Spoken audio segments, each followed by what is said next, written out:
Premier grand oral pour la nouvelle majorité à l'Assemblée nationale, confrontée à une croissance revue à la baisse. L'exercice était de pure forme vu la majorité absolue détenue par le PS et ses alliés. Pendant 1h30, Jean-Marc Ayrault s'est engagé à réduire la dette qui atteint 1800 milliards d'euros, soit 90% de la richesse produite en France chaque année. Des économies qui ne doivent pas, le Premier ministre le promet, se faire au détriment de la fonction publique.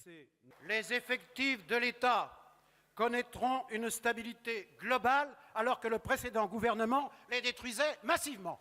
Le chef du gouvernement n'a pas dévoilé de mesures nouvelles, mais il a fait valoir que le quinquennat se déroulerait en 2 temps, avec d'abord des réformes de structure qui permettront ensuite, selon lui, de tirer les bénéfices de l'effort collectif. Seules véritables annonces, le mariage homosexuel et le droit à l'adoption pour tous verront le jour au premier semestre 2013. Une dose de proportionnelle sera bien introduite pour les législatives de 2017. Enfin, le droit de vote aux élections municipales pour les étrangers résidant en France depuis 5 ans sera voté. Comme il se doit, la nouvelle majorité approuve, la nouvelle opposition objecte. Jean-Marc Ayrault, petit à petit, a imposé sa personnalité, a imposé son ton, a imposé sa ligne politique, si bien qu'à la fin, on n'entendait plus l'UMP.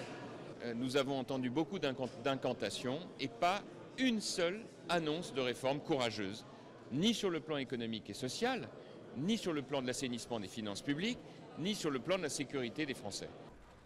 Prochaine étape pour le gouvernement, il dévoilera demain, mercredi, en Conseil des ministres avec plus de détails son catalogue de mesures budgétaires et fiscales.